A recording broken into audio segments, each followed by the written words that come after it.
Hello, Canucks fans, and welcome back to another episode of the Canucks Conversation, brought to you by the great folks over at Zephyr Epic. You can use promo code Hockey Season, capital H, capital S, all one word, Hockey Season. That will get you $5 off your order at zephyrepic.com. That is ZEPHYR Epic. Check them out on all platforms: Facebook, Twitter, Twitch, Instagram, whatever it is. They've got you covered for all of your trading card needs. So be sure to go check them out. As I said, online. ZEPHYR Epic.com. They've got you covered. All of your trading card needs. You've got an Upper Deck Series 2. We're going to get the Kuzmenko Young Gun today. I'm feeling it. We've been looking for it. Yeah. No, we had good luck before. You know, we did the Hughes hunting. What else did we look for? Podkolzin panning. Kuzmenko. We got a UD canvas of Leon Draisaitl. Aaron, this is coming your way, bud. I got no use for this. Technical producer Aaron Bordato, Dave Gugelli, alongside the man who built the place. I did Chris pull Faber. The other day. I pulled a Elmer Soderblom. Do you know who that is, Quads? No, it's a good name though. He's that 6'8" guy that was playing for Sweden in the World Juniors a couple years. Remember him? 6'8" center. I do remember. Absolute yes, monster. Yes. Detroit Red Wings pick. Yes. I like him. I think it's a cool young gun to have. I have it right here, actually. We thought the Canucks might take him. Yeah, and that's the fun thing about Zephyr Epic, right? You get yourself a box, and yeah, you're looking for the Andrei Kuzmenko card, but I'll take the Soderblom. That's a good one. It is a good one. Lots to get to today. Right off the hop, thanks to everybody in the YouTube live chat. We see some of you are in there early. Thank you for joining us on this Friday. How's your week been, bud? I haven't talked pretty to you good. Since, like Tuesday. Pretty good. I've been excited for Saturday all weekend long. Roar Lines Roar. I see you got your hat on. That's got my, what is this, a claw? I think so. A claw? Paw? Because lions don't have claws, do they? Yeah, they do. Yeah, they do. But this is a paw. I It's guess a paw. you're right. Yeah. It's been sitting in the corner. It's got a little dust and hair on it, but I got it last year, and I got my blanket. I'm all set. Tomorrow's gonna be a really fun time. What's your favorite LL Cool J song? The one, Don't Call It a Comeback. I gotta be honest with you. I didn't know who LL Cool J was when they announced it. I did not know who it was. You must know. He's a TV Listen, star, and you know. That's news to me right now. That's news to Really? me. So I didn't know who LL Cool J was when it was announced, but I knew that "Don't Call It a Comeback." Yep. That song, Okay. everybody knows that Mama song. said "Knock You Out." Yeah, that's what it's called. That's what Yeah. I thought you were gonna So I listened to it yesterday actually because I got tickets pretty recently. I looked up LL Cool J and I just put it on while I was cooking dinner. Oh, I love We made some spaghetti carbonara the other night. It was delicious. My brother makes a really good carbonara. It's one of his like. Do you have like your go-to meals? Like I have tacos is kind of the go-to one in our household, as well as my French onion pasta. Yeah. You don't cook ever in your house though. Well, I used to. Yeah, I you was don't just cook getting anymore. really good at it. Just started eating vegetables, and then Exactly.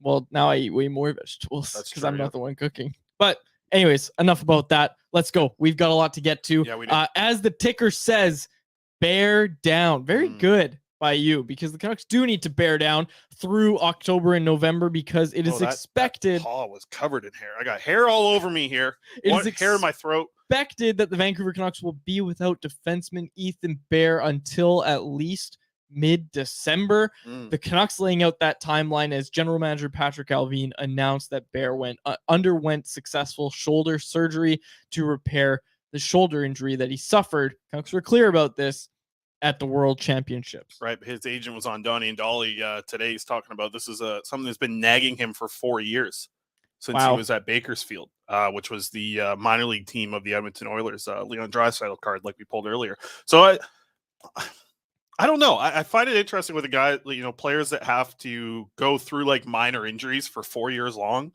and then something pushes them to the limit. You wonder what a player is going to come back from that. And you wonder how much that shoulder affected him, right? Like if your shoulder is bugging you for 4 years, how bad was the injury, and how bad was this thing with 1 second left in that game that sent Canada to the gold medal match? How bad was that hit? It didn't look that bad, but something tweaked him here at that point. And yet 6 months without Ethan Bear, that is a lot to ask from the Vancouver Canucks management group, who it's not necessarily on the player or the management. It's more on the management group of just the way this team is built, because Ethan Bear isn't a top pairing guy on any other team in the NHL. Ethan Bear shouldn't break your back, is what you're trying to say. No, but that's the situation where the Vancouver Canucks are at. We have a poll, by the way, Aaron. I just put it in the photos, our little folder. So we need that in a second here, Aaron. By the way, should have told you that before we got going. But I know you want to get in on this situation a little bit. The defense core is going to be interesting. Like who else can play with Quinn Hughes? And somebody's going to have to do it all the way up to December. We're talking 3 months of the season here, without the guy who was projected to play with your top defenseman, one of the best defensemen in the league, in Quinn Hughes. So now you got to know who's going to play with him in the short term. Luke Schenn has not had very good contract talks with the Toronto Maple Leafs, per Rick Dollywall. He is also looking for term and trade protection. Can the Canucks offer him like $1 million per year for 2 years with full no move clause? Can the Canucks offer that to Luke Schenn? Is that enough to get him to not really test the open market much more, like go anywhere else? Is that enough? Sure. Would you do that if you're the Canucks? Because I think right now, I think you would. Like, I think if you're able to commit a guy, $1 million one-way contract, so you can bury him in the minors, but he still at least gets his paycheck, right? Does Luke Schenn take that, or is he looking for more? No, he's looking for more. I mean, you can find yourself an NHL caliber defenseman to play in that role that you need for like 2 months of NHL play, right? You could find that guy for $1 million. Like Luke Schenn's more of an upgrade on that. Like, because let's look at Noah Juleson, like an actual option for the Vancouver Canucks, somewhat internally. He doesn't have a contract for next year yet, but he's an option internally to play with Quinn Hughes. But man, when you're talking about a Canucks team that needs to have a strong start this year, because we know how their starts have hurt them over the past couple of years here, you really want to have things running in the right direction. And I just feel like starting with Noah Juleson on your top pairing, it's a lot to ask. It is a lot to ask. He looked fine in a limited, not role. I don't want to say limited role, because he did play some first pairing minutes alongside Quinn Hughes. But the thing I want to add, a lot of people are pointing this out, that you can't put too much weight into what Noah Juleson did with Quinn Hughes for the last 16 games of the year. Bingo. When teams are tired. That it's the same conversation about the Canucks, about how they finish strong at the end of every year, and we're going to build on this next year. And then when all the teams are trying and ready to go at the start of the year, the Canucks aren't ready to go. The Canucks can't compete with that. So yeah, it's the same as Spencer keep Martin. In mind. Like, how excited were people about Spencer Martin backing up? And I'll tell you what, Spencer Martin's performance a couple of years ago was much better than Noah Juleson's last year. Like, I know a lot of people were like, yeah, Noah Juleson did a fine job. And yeah, he does. I like the way that he plays in the AHL. I don't know if he's the guy you want trusted on your top pairing. No, he's not. Flat out, he's not. And it's to me, it's another line of ifs, right? How many ifs does this Canucks team have? Like for the Canucks to make the playoffs next year, it's if after if after if. And now you're adding a huge if of who's going to play with Quinn Hughes. But in the interest of cap space and not looking at it through immediate future lens, is Noah Juleson an okay partner for 2 months with Quinn Hughes on the top pair? Because we've already said but it's the start of the season, man. You're preaching to the choir, bud. But it's a lot of ifs. It's a lot of ifs. The question that I have, Chris, is this team willing to not take a shortcut here? Like what does the shortcut look like for the Canucks here? The ultimate shortcut for the Canucks. I don't think they have an option. I mean, you would buy out. Have one. Buyout window opens today, by the way. Okay. I'm not really expecting any buyout, but you would buy out Connor Garland, or you would attach him, create some cap space, and then you would allocate that cap space to your right side.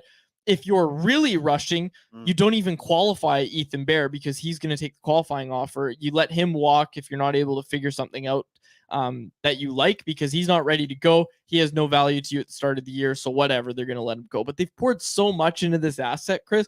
I don't see that being the case. I think that's the ultimate shortcut for this team, but I don't think they take it. Like, I think they look at it and say, okay, we like Ethan Bear. He was in that letter from Jim Rutherford. I really don't think the solution, like, I put it on my Twitter account yesterday. As always, our poll questions are brought to you by Atlas Goods, even the ones I put for my personal Twitter account. Good folks over there. Good pre-game snack for the Lions game tomorrow. I'm gonna have those going. I asked, do the Canucks qualify Ethan Bear? 2,062 votes. Hey, there you go. 50-50 is the finish. Really? Exactly down the middle. 50-50. 50% of people say yes. 50% say no. I have to sneeze. But people don't know if they're going to qualify him or not. A lot of people pointing out they won't qualify him. They'll work out a side deal. and figure something out before the qualifying offer. Don't forget they did that with Brock Besser. 1 year deal makes a lot of sense, right? You're kind of, it's almost a show me situation, right? And I think that Bear was at the point of, okay, he showed enough last year to earn a multi-year contract. But this shoulder situation, man, the shoulder surgery puts him right back into that prove it territory. And maybe this could be an easier thing for him, but this is what I don't like about the injury. Right when he's done recovering, he's got to right hop in and play, right? Like if say he got this surgery in January, then he's got some summer months to feel it, to get some summer workouts, skate a lot, have some contact. That's the worry for me is like we see guys come back from injury, and what do we always see at practice quads?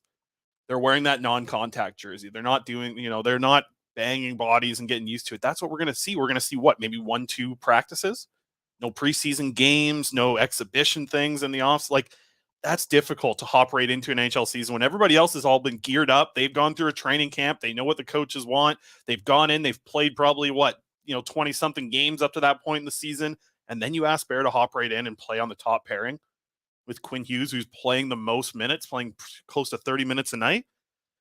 I don't know what they're going to do there. Let's get our poll question up and let's see what people are thinking, because we gave a few more options than your poll question that was 50-50. We'll see if this one's 25 all across the board. Yeah. Our poll question brought to you as always by the great folks over at Atlas Goods. Go to atlasgds.com. Yep. Use promo code CC15. That'll get you 15% Tomorrow. off your first order of Pop Ryan's Father's Day right around the corner, folks. Yeah. Same day shipping if you order before 3 p.m. Locally owned and operated out of Surrey, British Columbia. They get it that night. Best pork rinds straight from your microwave or air fryer. No, it's same day shipping, not same day delivery.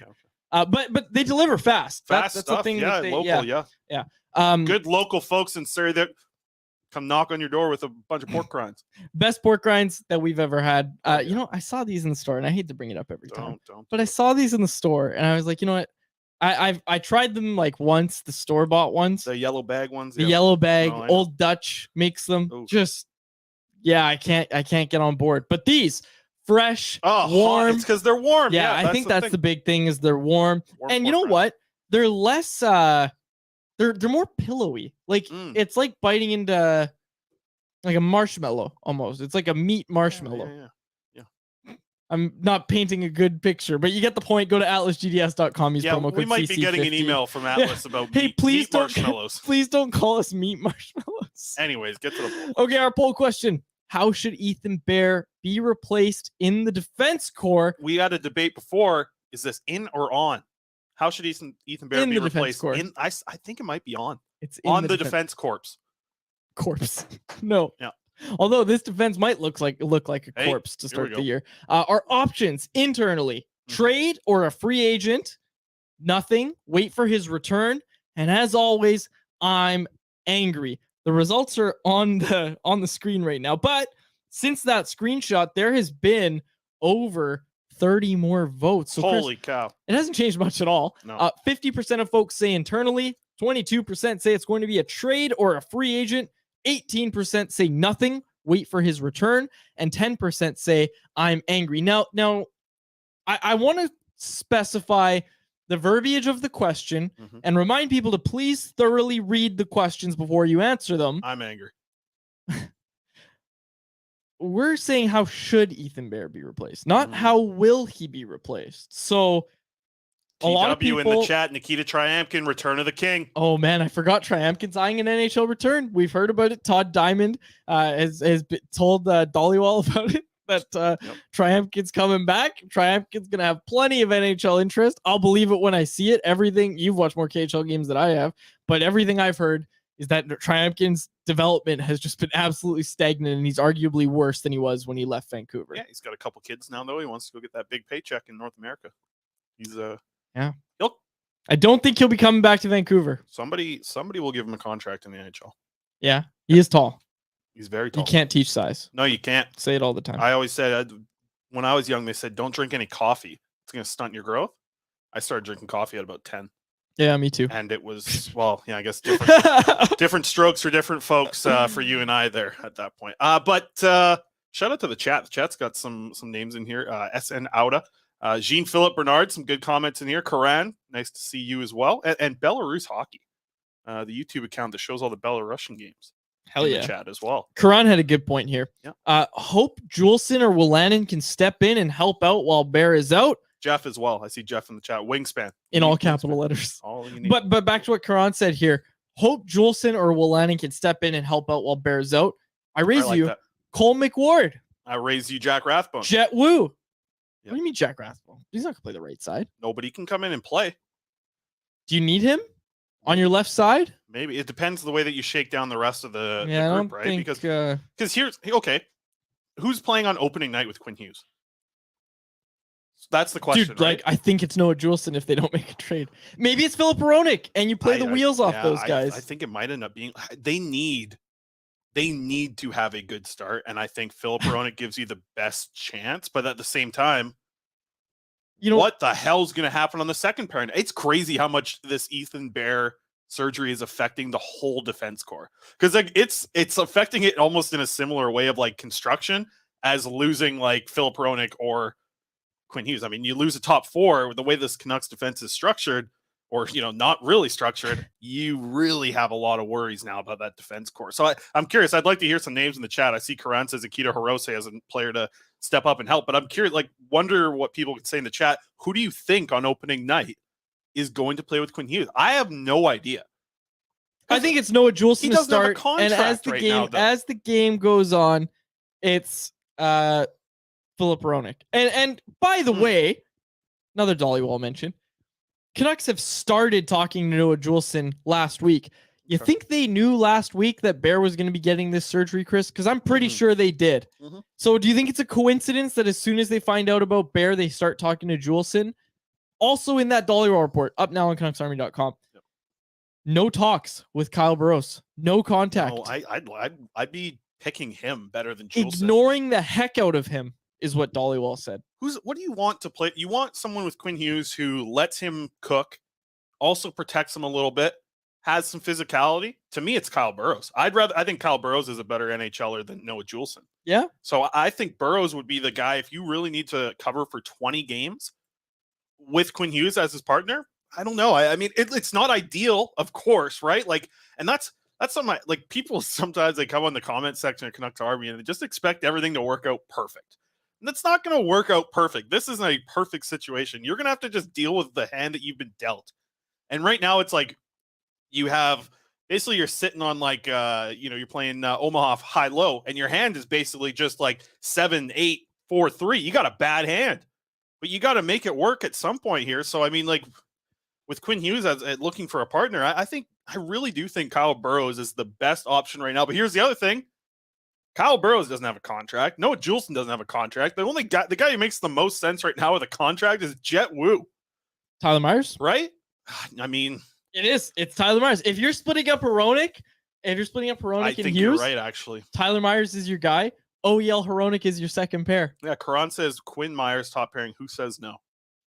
Everybody that watches hockey, but the Canucks are going to have to do it, unfortunately. Yeah. So nobody's going to say no. Everybody's going to say no. Please, no. Burroughs is a better option than Myers to play with Hughes because you don't they're get not talking to him. Egregious mistakes from Kyle Burroughs. He's just simple. Just keep it simple. Lisa says woo. It's 100% Myers. That's what Jeff said in there too. Juleson, but hope for a miracle with Jet Wu. Jeff says, yeah, it's absolutely Myers. Damn. Okay, rapid fire. Tough. Rapid fire here. Rapid fire. The Ethan Bear shoulder surgery means blank. Fill in the blank. Rapid fire. Everybody in the chat too.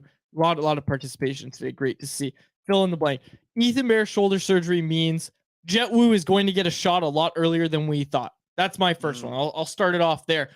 Rick Tocchet talked about, this is a guy that's going to get some NHL games. Or, excuse me, Ryan Johnson said this is going to be a guy who gets some NHL games. Didn't think he meant, right out of the gate, he's probably getting some NHL games. I think Jet Wu's right in that conversation. Can play the right side. I think he's right there. He's played with Hughes before. I'll tell you what, I watched him at the 2018 Summer Showcase at Rogers Arena. $5 hot dogs that night. You don't throw Jet Wu in to play against the top competition right now. Not from opening. No. I didn't say he'd play with Quinn Hughes. I was joking about that. Oh, geez. He's getting an NHL spot. If you have if say Noah Juleson comes back, Okay. He goes to your top pair. Say somehow they're able to move Myers and get some cap flexibility. Mm-hmm. You know, maybe they target a right defenseman. They still need a third line center. This roster has holes, right? Don't make me bring up the holes again, because I will. I'll start talking about all the holes. I know you like the holes, Yeah, I'll start talking holes on this podcast right now. But Jet Woo's getting a shot, probably right from training camp. Go, yours. Yeah, I don't even know the question, but I think Noah Juleson probably is. He's not the best option. The Canucks need to get back to Kyle Burrows. That's just where I keep coming back to. Like, he's the best option to play 20 games to start the season, but it's horrible because you don't feel very confident about that. And the Canucks defense core is already not a lot of confidence in there when everybody's healthy. And now you're asking a guy who wasn't an everyday player, even for Rick Tocchet. You think Rick Tocchet would really like the way that Kyle Burrows plays. But asking him to play with Quinn Hughes and be able to, because let's think about the way that Quinn Hughes gets played at 5-on-5. He gets a lot of time with the Elias Pettersson line. The Elias Pettersson line goes up against a lot of other teams' best lines. So you're asking a guy to come play the right side alongside Quinn Hughes, which we've talked about this in the past. It's not the most difficult thing in the world to play with an extremely good defenseman. You just need to be able to control your game and fit well with Quinn Hughes to get there. And I think that's what I'm worried about, is that pushing one of these guys in here that won't be able to adjust to defending with Quinn Hughes as his partner is the worry. Playing with him is not a huge deal, but defending, you have to be a great defender to play with Quinn Hughes and have success. And my money would be on Kyle Burrows more than it would Noah Juleson or Jet Woo or Cole McWard or Phil Johansson, somebody brought up as well. It's just so early to that I wonder if the Canucks actually do go out and make a trade, free agency splash, whatever they can do. You mentioned the Myers money. If you can get off of that, yeah, they're going to have a good start to the season, and there's so much relying on that partner.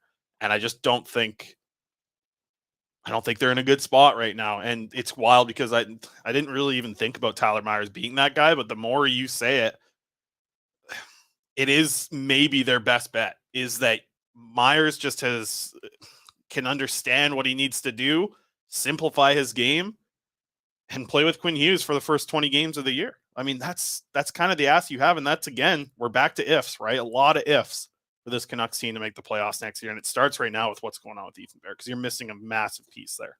And on a Quinn Myers pairing, like Quinn Hughes is the best defender on that pairing. And ideally you want a guy who's really solid defensively to kind of anchor that Quinn Hughes pairing, not be an anchor on the Quinn Hughes pairing. So leads my next point here, and the rapid fire, which you take your time on. Ethan Bear's shoulder surgery means the Canucks might be more reluctant to move on from Tyler Myers. We've heard all this talk about once that bonus is paid, which it has been, it's officially been paid, folks. They could trade Tyler Myers right now. Once it's been paid, they're going to try it's paid on the 15th. Oh, wow. Yeah. I think.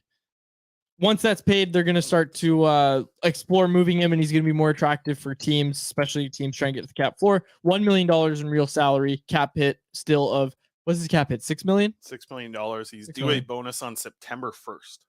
That's what happened to June 15th. It is possible to pay him the signing bonus prior to that date. Yeah, I heard something July 1st. Heard something about June 15th. Anyways. No, I think that's his agent knows what he's doing there. Anyways, so Canucks are probably going to be more reluctant to move Tyler Myers. Don't know if they should be. I think this Ethan Bear surgery means that they will be. Good comment from Jeff in the YouTube. Quads, I hope you are so wrong. Me too. I think we all do. Jay says Noah Hannafin, right shot, left-handed defenseman. Maybe keep an eye on that as well. I want to transition this a little bit to Hughes' partner of the future as well. Wait. So our list is 3. Our rapid fire list is 3 of what Bear's shoulder injury means? Yeah. I think the Canucks know what they're going to do here. Okay, final question. Yep. Do they qualify him? You got to walk me through the LTIR thing again here. If they qualify him, he's eligible for LTIR. If they don't qualify him, he is. I don't even know. Like, there's something going on. There's a bunch going on with it. And listen, they're going to sign him to a 1-year deal. There's not going to be any. I don't know. The thing is if they put him on LTIR, and this keeps getting pointed out to me, if they put him on LTIR, they need the cap flexibility by December, and you still need to be cap compliant. You can't just plan, this is how we're going to do this. You need to be cap compliant first, right? Like you can't you can't go into it But being... that's only $1 million of space, right? Because whoever you bury in the AHL at that point is making $1 million. Bears probably not making more than $2 million. There's smarter people than us on this. Yeah, you can find the money there. All right. I don't think he gets qualified. I think they come to an agreement similar to how they did with Brock Besser. I think something gets done. Yeah, I don't care. They'll figure it out. I don't care if they qualify him or not. There's a lot of talk about this qualifying stuff. The poll question. I don't care. The Canucks will figure it out. It's not a big deal, I don't think. Even in the offseason, nothing going on, I'd rather talk prospects in the draft. I don't care if they qualify. I don't care. It doesn't matter. Doesn't matter. I don't care. That's my take. Actually, I'll take the high road on this one. Watch it. Hughes' partner. Okay. I get this in the comments all the time when I'm writing about defensemen. These right shot guys. I've heard people say that drafting Quinn Hughes' partner in this draft is too late because by the time that the player they draft gets to the NHL, Hughes is going to be 26, 27, 28. I've seen this comment all the time. I get it from Twitter comments and replies in the Canucks Army section. How do you not think that you should start trying to get Quinn Hughes' partner right now? Because the player, if you draft a player right now, he can be there in 2 seasons. It's not 5 years to develop a guy anymore, man. I don't know what's going on with the thought of people are living in the 80s or the 90s. We've been living in the they have to trade picks because they need this player now. No, like Jonathan Myrenberg is going to be making his NHL debut, and the Canucks are still going to be saying, "Well, we have to take another shortcut because we still haven't made the playoffs, and we need to make sure that we get there. So we don't need draft picks, we don't need prospects, because we need to make the playoffs. And he's not going to be ready to help us for another 5 years. No. Get over yourselves. No, it's ridiculous to me. And here's I'll bring this up, okay? Jonathan Myrenberg, by the way, going to the SHL again next year is going to look real good at Linköping for Boston. Loved that defenseman. You can do it within 2 seasons because here's my question: would you take and this is great because of the Ethan Bear situation. If I told you could have Helge Grans as Quinn Hughes' partner next year, what would you say? Who's Helge Grans? Come on. The right shot. I know, I'm just joking. I'm saying that's what I would say to you. 6'5", big right shot defenseman. He has 2 more years on his entry-level contract, Quads. He's 21 years old. He was selected in the 2nd round, so outside of the 1st round of the 2020 draft. Exactly. He's played 2 full seasons in the AHL. He's got 120 games in the AHL, plus a World Juniors. All I'm hearing is that the Canucks are going to trade for Helge Grans. That's the solution. Well, no, because he was just traded, right? That's the thing. Helge Grans was just in a trade. This is the player that I bring up as an example because he was drafted outside the 1st round. He took 2 years of developing the AHL. He's NHL ready now. He's coming to play in the NHL next year. And I would take him in a heartbeat to play with Quinn Hughes, especially right now with what's going on with Ethan Bear. You can find these type of defensemen in the draft outside of the 1st round. Oliver Bonk's going to go out of the 1st round. He's an OHLer, 6'1". Bo Aki. Bonk. Whatever. You know what I'm saying. Maxim Sturback, 6'2", out of the USHL. A couple years of development. These guys are coming and playing pro. Okay. Hoyt Stanley, BCHL. You want a local kid? Hoyt Stanley, 6'2", right shot defenseman. These guys are so valuable, and the Canucks don't have a 2nd round pick to be able to draft one of these high quality right shot defensemen. And that's just such a miss for me. And that's, You got to trade down, right? Like the more we hear about the names, I know. The Nate Danielsons, the Tom Willander, the more we hear about these names, the more I'm like, they got to trade down and get one of these guys. They will be able to get one. They like one of Nate Danielson. Well, actually, Stephen Ellis, our colleague over at Daily Faceoff, had Nate Danielson going 10th to the St. Louis Blues. His stock must be rising as the draft kind of approaches. I talked about it with Harm. I think he's a smokescreen player. I think he's what scouts are telling people that they like. Interesting. I think he's a smokescreen player. But regardless, you're going to get a guy you like at 19th if you trade down with Chicago, or as you wrote very eloquently over at Canucks Army with the Nashville Predators. Yep. The Barry Trotz run Nashville Predators. Yeah, and I tell you what, they got the 15th pick. They got 4 picks in the top 50. They have enough to move around some things and make it happen for, move up to the Canucks spot. And I think they'll like it, especially if the right player drops at that point and you have an option there. Because I want to bring up, because I did a graphic here because I want to do this exercise a little bit. We'll touch on this sort of everything's kind of just flowing into each other on today's episode. Who do we really like at 11 for the Canucks, and who do we love at 11? I think is more of the question. Like, I did a little thing where I just selected the first 10 picks, right? And I sort of looked at team needs, sort of looked at just best player available, and we can get this graphic up there, please, Aaron. Thank you there. the way it went for me, and I'll just read it out. Connor Bedard goes first overall, obviously, followed by Fantilli. Whoa. Elliot Friedman, there is word this afternoon that Vancouver will buy out Oliver Ekman-Larsson. He will become an unrestricted free agent. No, that from Elliot Friedman. You're getting duped. That is 100% real, and we are going to... You're going to host the show alone because I need to get that for Canucks Army. No way. Yeah, I'm not joking. Keep it going. I gotta get this for Canucks Army. This is breaking news, folks. Elliot Friedman reporting. Holy cow, this is real. Yeah. Okay. I'm putting my mic down. Have a good show. Everybody in the chat, thank you for listening. Go ahead, Chris. Okay, so we know what the Canucks are going to do now for making some money. Holy cow, the Canucks are going to buy out Oliver Ekman-Larsson. Chat, what do you think? This is wild. That's okay. Let's do the bio calculator. Let's get this thing all going here. This is crazy that this is happening live. We tell you what, we have a good timing here. 1 o'clock, things start to drop with Oliver Ekman-Larsson being bought out. This is going to hurt the Canucks for a long time. We've talked a lot about what happens here if Oliver Ekman-Larsson is actually bought out, and I just want to get the right numbers up here right now so that we can double check on this. But buying him out on the 15th, this is going to cost the Canucks only $146,000 on the cap next year. Following year, it's going to be $2.3 million. The next 2 years after that, we're looking at $4.7 million on your cap hit. And then the 4 years following that, $2.1 million. Total cost for the Vancouver Canucks is going to be $20 million over the next 8 years, hitting their cap. How many years does he have remaining? He has 4 years remaining on his contract. That's why it's an 8-year buyout. Wow. So it's going to hurt them for 8 years in the cap. We also don't know what the cap's going to look like 8 years from now.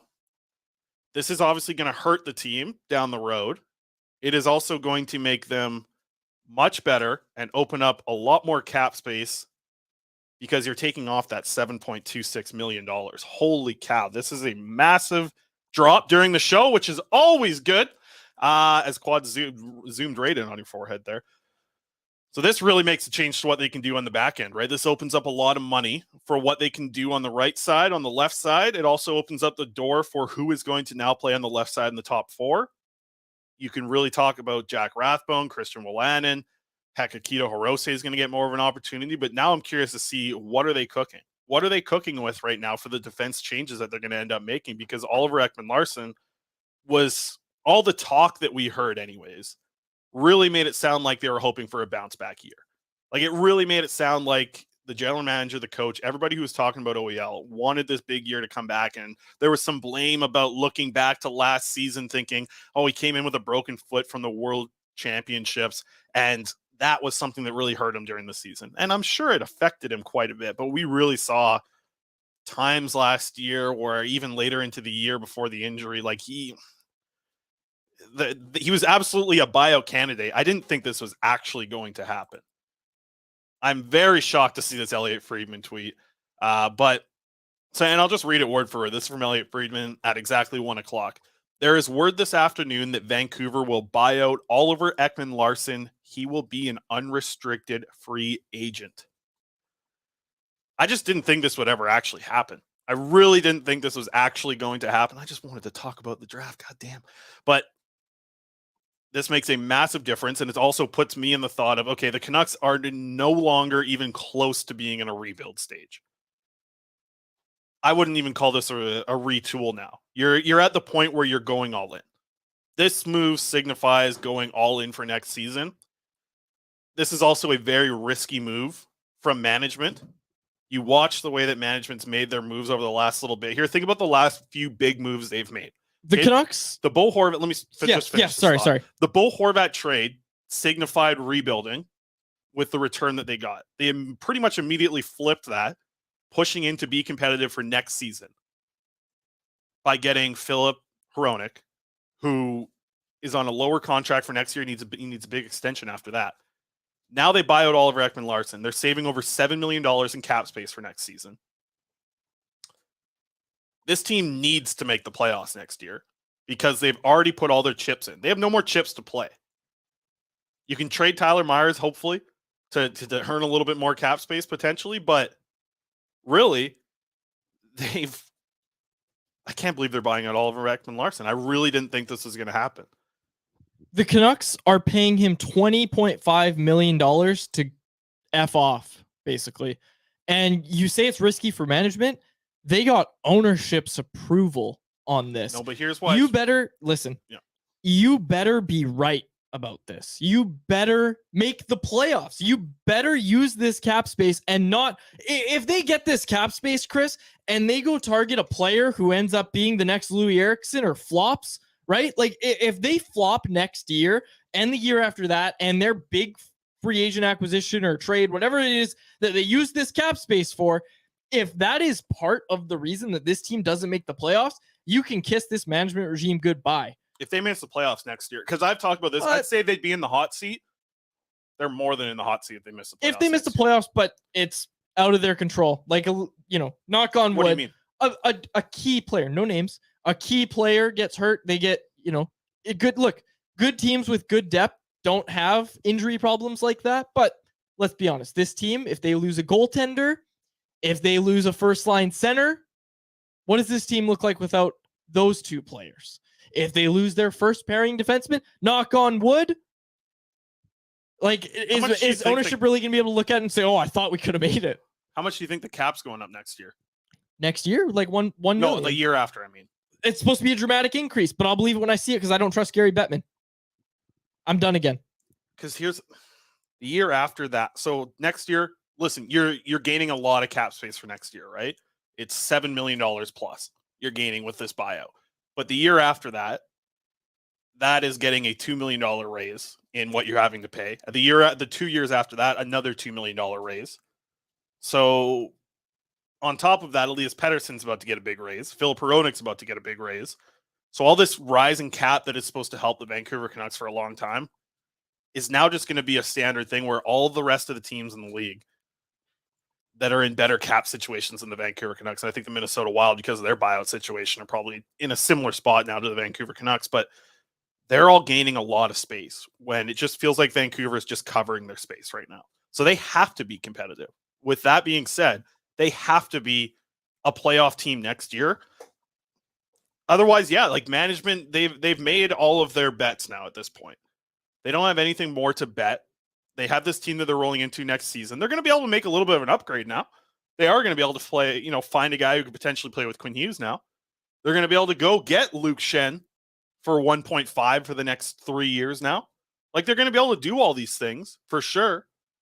But we're at the point right now where, like, unless there's a JT Miller trade before July 1st, there's not going to be any major changes now to the Vancouver Canucks' roster in my eyes. I'm going to jump into the chat a little bit here just to see what people are saying. Karan says, is Quads riding at Mark speed right now? Max speed, sorry. TW said, Benning won the trade in all caps. Jeff Gordon says, I actually like this a lot. The Elder says, as long as OEL is good defensively, who cares about his offense? Karan says, Faber, could you repeat? I think I did all already. Ratchta says, that's unexpected, but also expected at the same time. That's a good comment there as well. And Lisa says, money available now for Petey. Yeah, I think that's the thing, because that $4 million 3 years from now and 4 years from now, you really are banking now on the cap rising significantly over the next 4 years. Like, every year for the next 4 years, you need it to go up. And you need it to go up significantly because buyouts can really hurt you in the long term. And I'm not even necessarily, like, I think by the 2027-28 season, the cap and the $2 million hit, I don't think that's going to be the worst. It's going to be annoying that you're going to have that there, but I'm going to hope that it's more similar to like how Jake Virtanen's buyout was affecting the cap space this past season, right? Like, it didn't really make a huge difference. And I think that might be the situation more with OEL 5 years from now when we're talking about him just eating up $2.1 million. And that's not great for your team, of course, because you're making, and that's what I look at this buyout situation. They are hurting themselves 5 years from now to be better next year. And if I were to tell a general manager they could do that, I feel like 90% of general managers in the NHL would probably take that, right? Like, they would take that because they don't know if they're going to be here in 5 years, honestly. Like, if we're being honest about it, 5 years from now, I don't know if Patrick Allvin's going to still be the general manager. I don't think Jim Rutherford will still be the president in 5 years from now. It's a big deal, and we've talked about it enough in the offseason, but for it to actually happen, I am still very surprised. Don't get me wrong, this makes them better for next year. I can see both avenues here of this being a positive and this being a negative. And I think that's the way that we have to look at it. This isn't a home run either way. This isn't the worst thing possible for this team. This also isn't the best thing possible for this team. As per next season, this is probably the best possible thing for the team to be competitive next year. As much as, OEL is a professional and you hope that he worked out, it's not working out in Vancouver. It's not working well so far. He didn't play good last year. He didn't play like an NHL player last season. So they've now added all this cap space for next year by buying him out. And they're going to be able to use it, hopefully correctly here, over the next little bit. This is probably going to help them find a 3C. It's probably going to help them find somebody who can maybe kind of assist in your top four, not necessarily be a lock that can contribute on an every night basis, but it's going to be a guy that can at least help the top four. It's a huge swing, right? And it's, Trevor Linden was on Halford and Bruff. Was it earlier this week, Quads? Do you remember? Was it earlier this week? And he said something that was really interesting. He didn't really get into a lot of his time with the Vancouver Canucks, but I think he said something about just having like a longer term view of the team. And he was proud of that he kept that the whole time. This is the opposite of that, right? Like, this is the opposite of that. They're getting better right now. I think it's really going to depend how bad this can affect the Canucks cap long term, because I really don't think it's the worst thing in the world. I want that to be very clear. I don't think it's the worst thing in the world. It's massive news for sure. And it's probably a little bit more towards the negative side because buyouts are going to hurt teams for the long term. But at the same time, you really are getting a lot better player for your roster with the $7 million of space that you can use for next year instead of Oliver Ekman-Larsson. So yes, this helps the Canucks towards a playoff spot next season. It doesn't help them towards a playoff spot 2 years from now, 3 years from now, 4 years from now, 5 years from now, 6 years from now, 7 years from now, and 8 years from now. It doesn't help you in any of those. But it was going to be a lot to eat up Oliver Ekman-Larsson's $7+ million for the next 4 years. So I understand how this can be a bad thing. I also look at it, and like I said, you're really getting a much more positive thing for next season. If you're banking on the cap significantly rising over the next 4 years, this could be an okay thing for the Canucks. It could be a very good thing for the Canucks. You could be looking at a better player. It's just, they must, the way they talked about it, they were confident, or at least hopeful, that you were going to see a much better Oliver Ekman-Larsson next season. That was obviously not true, right? The way they talked about things, this was not true. They obviously, if you're buying out the player, you're not really anticipating him to have a bounce back anymore. That was just a smokescreen for us. So you have to understand that, yes, when management and presidents and they come out and talk about things, sometimes they don't fully tell the truth all the time. And that's kind of what I think we see here with, as Canadian Clay says, no EL. Yes. And if you're just tuning in now, Oliver Ekman-Larsson, this is reported by Elliot Friedman. I just want to make sure I get the right wording on it as well. From Elliot Friedman, there's word this afternoon that Vancouver will buy out Oliver Ekman-Larsson. He will be an unrestricted free agent. Who signs Oliver Ekman-Larsson in free agency? Well, Canucks need a top 4 defense. That would crack me up. If they buy him out, we're going to pay you $20.5 million to frig off. Yep. But we could use, he's not though. Like how many times last year, and people are going to come at me with, oh, he had a broken foot, all this stuff, blah, blah, blah. How many times last year did we say, you know what? He's being outplayed by Akito Hirose. He's being outplayed by Christian Wolanin. I'm joking when I say I think the Canucks are going to reunite with him. I don't think he's an NHL defenseman. I think it's gone that far off for him. How much money do you think? Because Oliver Ekman-Larsson doesn't clear up $7 million plus cap space, right? Someone check on Patrick. What's his name? The guy who loves all the Swedish guys. Oh, that guy's an idiot. But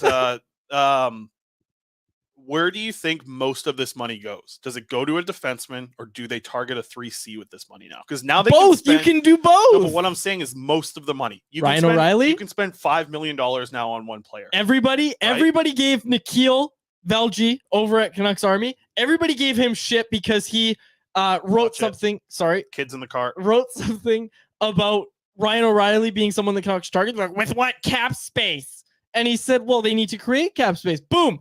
Nikhil's right. Ryan O'Reilly to Vancouver.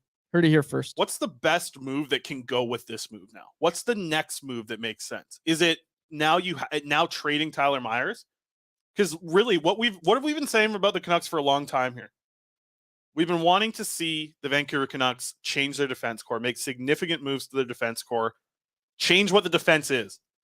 The next move to me that makes the most sense going down this road now would be trading Tyler Myers. Yes. So with really making changes to your, and then take that $6 million of space, do something else with it. So what are they? Oh, I'm scared, man. With that in mind, let's remember what we have heard from Jim Rutherford in the past when he speaks. And I was about to do an impression, but I'm not going to do a Jim Rutherford impression.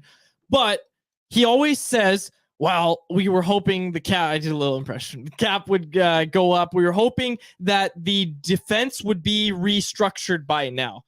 And he said it's going to take a little bit longer than we had originally hoped. That was one of the final things Jim Rutherford ever said, was it's going to take a little longer than we had hoped. Cited bad contracts, cited just various things. If you were able to move on from Tyler Myers, there's your clean slate. There's your clean slate to restructure the defense how you like. If we give any credit to this management, which we do, we're fair to them. We say that we like their pro scouting, that for the most part, the targets that they have had have all hit, and that all of the players that they've zeroed in on in pro scouting, which was abysmal under Jim Benning, the players they have targeted have for the most part been solid hits. Yeah, good point. Ilya Mikheyev, playing on one leg, was the fastest guy on this team this past season. I really want to swear for some reason. I have a urge, but I'll avoid it. Keep it bottled in. Save it for the Batter's Box. We got more listeners, so plug the Batter's Box podcast. Go check it out if you like baseball. But this is your chance, if you're the Canucks, to finally restructure your defense the way you see fit. It is. This is your chance. Go do it. And hell, I'm excited because, folks, look, we were just having this conversation about how, there's not much to write about, not much to talk about. See you over the next 4 months talking about, okay, Canucks have all this cap space now. Here's what they could do with it. Oh, baby, content machine is about to get fired back up. I'm excited. Well, they needed to create cap space, and this does it, right? Let's talk about it because like I said, you can see the positive and negatives from both sides. This isn't, to me, one move. This isn't a move where you look and you say, no, but it's not this way. This is all good. This is all bad. It's in between. There are pros and cons to buying out Oliver Ekman-Larsson. It's clear that he wasn't going to be a defenseman who could contribute in your top four. It's absolutely clear that he wasn't going to be worth his salary cap hit of $7 million. This is unbelievable. It really is. I love that happened right on during the show here. But I think with Oliver Ekman-Larsson being bought out, and if you're just catching the news now, Elliot Friedman reporting he will become a free agent, will be bought out by the Canucks. We talked about this potentially happening. And now that it's happened, I think you have to start to think, okay, but what connects next for restructuring this defense core? Do you still want to talk about Tom Willander? I had a bunch of good stuff. I know you did. I built that great graphic I wanted to put. Okay, guys, we're going to pivot and talk about Tom Willander. Yeah. No, go on with your point. Sorry. No, well, I'm just now looking at the money, right? Yes. I'm really starting to look at the money, and I'm thinking, okay, Terry's got a good point, paying him till 2023. Terry, good to see you in the chat, too. I saw Terry in Campbell River. Love it. So many people in the chat. This is the most listeners we've had all offseason. This is the OEL effect, baby. Not quite. Draft lottery was a pretty good one. Oh, that's right. Yeah, I'm still super excited. But content for the next, give us your thoughts in the chat. 2 weeks beyond. I'm so excited, folks. I don't have to sit there and think, what can I milk today? Like, what can we do at Canucks Army? What can we get up? I'll tell you what we can do. Canucks have, how much cap space do they have? Well, figure that out. They got $6 million right now. Okay, they got $6 million to play with. But then you have to do all these other numbers. Listen, Tucker Pullman on LTI, Tanner Pearson on LTI. Yeah, there's a lot of changes going to come there for sure too. So I think we got so much to do. You're starting to look now at the situation that they're at. 10 million-ish, right? I'm ballparking here. Someone could correct me if they are actually doing the research on here. I did my own research. About 10 million now after this buyout. with LTI happening, right? That's the situation that you're at, I think. AJB just pointed this out, and hey, I think AJB's bang on. His contract was the worst in the NHL for value. Good point. Great comment there from AJB. And I think that's where you look at, okay, let's look at the bad money years on this buyout, right? Mm-hmm. It's year 3 and 4 where you're making $4.5 million. You're paying a guy not to play. Was he going to be getting healthy scratched in year 3 and 4 anyways?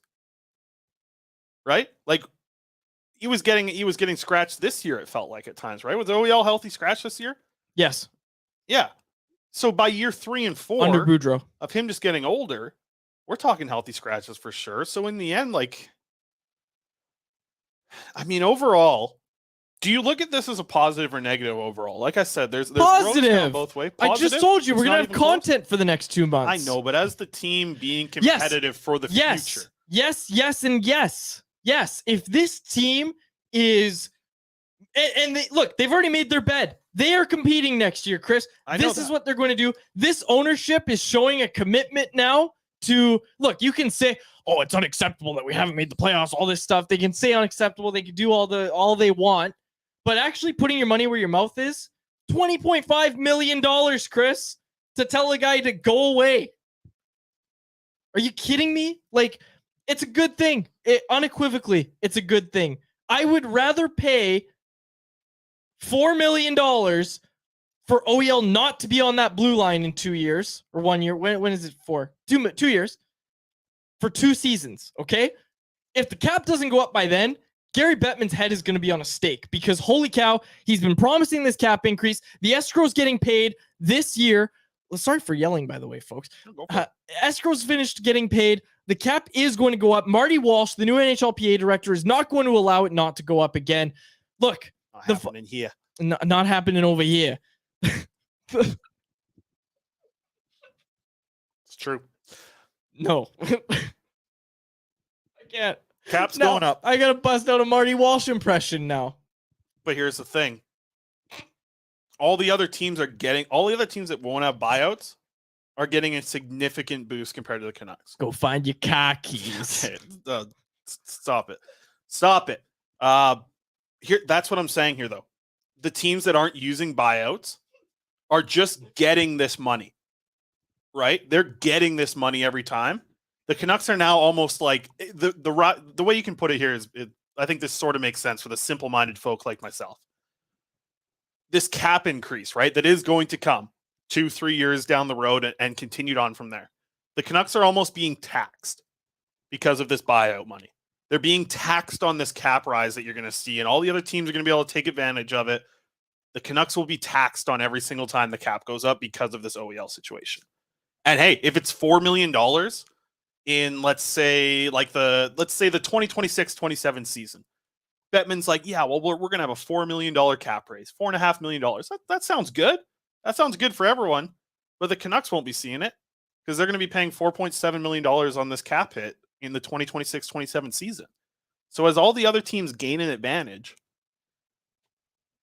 the Canucks take a step back, and then you go into year. I saw somebody in the comment, I forget who it was, a little while ago. They're going to be paying for this until 2030. Who cares? Is it your money? No. Who cares? But it's the money that they have for cap space too. Whatever. That is so insignificant. The mistake was made. So 8 years from now, how much is the cap going to be up? Yeah, from in your world, over 10 million. Okay, so 20% of that's being taken away. 25% of that's being taken away. What are you talking about? Because you're having to pay this buyout 8 years from now. Okay, if you look at it as a lump sum, right. Sure. I'm looking at it year by year. His cap, you think it's going to go up $10 million in 1 year? No, you just said in 10 years. Okay, so $10 million total over 8 years. I'm all over this. How much do you think the cap will go up in 2030 from today? Like what? So it's $81 million. Again, we're talking $100 million plus probably by then? Yeah. Has to be, right? Yeah. Has to be over $100 million. At least 20 at that point. So you're being taxed 10% of that year because of the OEL buyout. Are you not following here? What's the final year cap hit? 2030, 2031. and it's going to be $2.5 million ish. 1, 2, 3, 4, 5, 2.1, 6, 2.12. Yeah, where are you getting this 20% from? What are you talking about? Because if we're talking about the money going up, I'm not understanding what you're saying. Okay, I'll simplify it for you. Every single year the cap goes up, you're not getting all of it anymore because you're having to pay this cap hit, this buyout payment that you have to pay every year. Okay. So you're not getting the same as every other team in the NHL anymore. Who cares? You should. You want the cap space. The point of the cap space, and as the cap space is going to go up, it's going to change everything. It's going to change how roster construction goes. It's going to change how you sign guys on free agency. And the Canucks aren't going to be able to take advantage of the whole thing. That's fantastic, Chris. The mistake was made the day they got Oliver Ekman-Larsson. This is the best case scenario with the cards that you've been dealt. Now, they did it to themselves, but it was the past manager regime, and yes, this owner signed off on it. But this owner, give him all the credit in the world, he's admitting to his mistake. Like, hey, Jim Rutherford from Petrov probably went to ownership and said, hey, you know what? We really want to improve the team. We're in a really, really tough position. Yep. We don't think Oliver Ekman-Larsson is ever going to be worth his cap hit ever again. It's fair. No matter, even if he has this bounce back that people love to say is, oh, it's going to be great. He's gonna start playing like a bottom 4 defenseman again. He's going to be fine. No. He's never, ever going to live up to that cap hit. He was never going to. Yeah. And so now, 3-4 years, it's still going to be even worse. They can go and make this team better for next year. You know what else they can do, Chris? They can go to Elias Pettersson and say, hey, we can commit this dollar value to you today because we know we're going to have it. We can start contract negotiations with Elias Pettersson now. That's probably part of what this management regime said to ownership when they got this signed off. My parking runs out in 3 minutes. We got to get going here. All right. Yeah, it's just, I don't know. It's not the patience, I guess, that you would like to see from an organization, but at least what do you mean patience, Chris? It's just one thing you want to see from the organization. They traded for Filip Hronek. It's over. Yeah, you're right. That's the thing. So maybe my idea of this team having some sort of patience to a little bit and to be able to like take a step back, it's just never going to happen. Go all in, go get Ryan O'Reilly. So you know what? Fine. Like we're on, it's like Botch said, we're on team playoffs now, right? We're on team chaos. We are on team chaos. That's a good point. We're here to watch it all unfold and scream about getting Ryan O'Reilly. That's way more fun than, let's have some patience. Let's take another step back. Let's see what we can do. No, give me Ryan O'Reilly. Is that are you imitating me? No, that's not my impression. I got a good impression of you. You've heard it before too. I don't want to. I've had like 5 impressions on this show today. A lot of fun. This is the most fun. Yeah, we're getting the signal. We gotta run. Yeah, we gotta Lisa run. Says don't fight. This was a fun one. We'll be back. Hey, buddy. Monday. I say we're back. We'll be back Monday. Yeah, Monday. We're back. We might even bust out more than 2 shows. I can't believe the Canucks. I cannot believe they're buying out Oliver Ekman-Larsson. Yeah, unreal. Yeah, it's gonna be a lot of fun. Okay, we'll close it out there. For my co-host Chris Faber, our technical producer, producer Aaron Bordato. Play some Green Day. He's choking on pierogies over there. Get us out. Play some Green Day. Aaron. Play some Green Day to close us out here. Aaron Bordato, our technical producer. My name is Dave Gujalli. Thank you so much for listening to another episode of The Canucks Conversation. Thanks for listening to Canucks Conversation. Hit the subscribe button to never miss an episode. How about keep it to a thank you, Jim?